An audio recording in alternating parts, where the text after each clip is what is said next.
৩০ বছর পর সমাজে ফেরা সুব্রত সরকারের নতুন জীবনের সংবাদ। দক্ষিণ কলকাতার এক ব্যস্ত দিনে দক্ষিণ ২৪ পরগনা জেলা প্রশাসন এবং প্রেসিডেন্সি সংশোধনাগার কর্তৃপক্ষের হাত থেকে এক নতুন জীবনের সূচনা। আজ মুক্তি পেলেন সুব্রত সরকার। বয়স যখন মাত্র ১৯, তখনই খুনের মামলায় ধরা পড়ে তিনি। আদালতের রায়ে তার যাবজ্জীবন কারাদণ্ড হয়েছিল।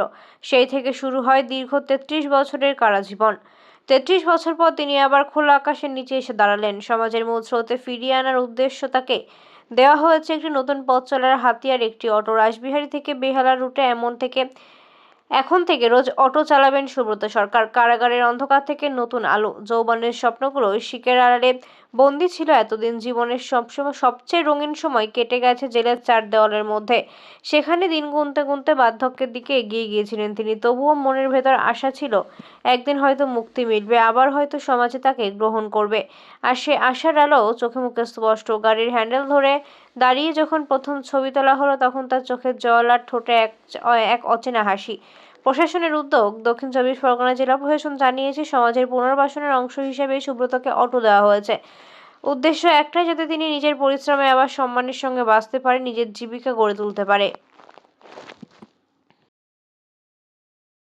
সংশোধন প্রশাসন বিভাগের মূল উদ্দেশ্য হলো সংশোধিত মানুষদের সমাজের মূল স্রোতে ফিরিয়ে দেওয়া এবং ওরা যাতে ফিরে এসে সমাজে স্বাভাবিক জীবনযাপন করতে পারে, সেটার জন্য আমাদের সবসময় প্রচেষ্টা থাকে এবং আমরা সচেষ্ট।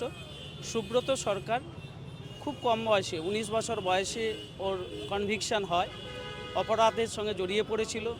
ওর সেই ভুলে ওকে প্রায় ৩৩ বছর ওর যাবজ্জীবন সাজাপ্রাপ্ত আসামি হিসাবে জেলের মধ্যে সংশোধনাগারে ওকে আবদ্ধ থাকতে হয়। বেরিয়ে এসে অনেক ধরনের সমস্যার সম্মুখীন হয় ও।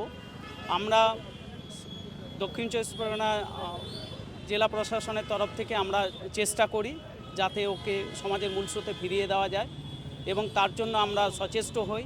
ওকে বিভিন্ন ধরনের যে ডকুমেন্টেশনগুলো আমরা চেষ্টা করি, যেমন Aadhaar card, voter card, ration card, driving licence, এগুলোকে দেওয়ার চেষ্টা করি আমরা এবং ও পায়। দেখুন, ৩৩ বছর যখন আমি জেলে আমাকে অতিবাহিত করতে হয়েছে, একটা ছিল যে আমি একটা না একটা সময় বাইরে যাব এবং সেটা সরকারের কাছে আমরা আবেদন করব যাতে আমাকে সেইভাবে ছেড়ে দিয়ে সমাজের মূল স্রোতে আমাকে ফিরিয়ে দেওয়া হোক। আমি সুষ্ঠু জীবনযাপন করতে চাই। সরকার আমার আবেদন শুনেছেন, উনি আমাকে ছেড়েছেন। আমি সেই সরকারের সেইটা রাখতে চাই। আমি সুষ্ঠুভাবে জীবনযাপন করে বেঁচে থাকতে চাই।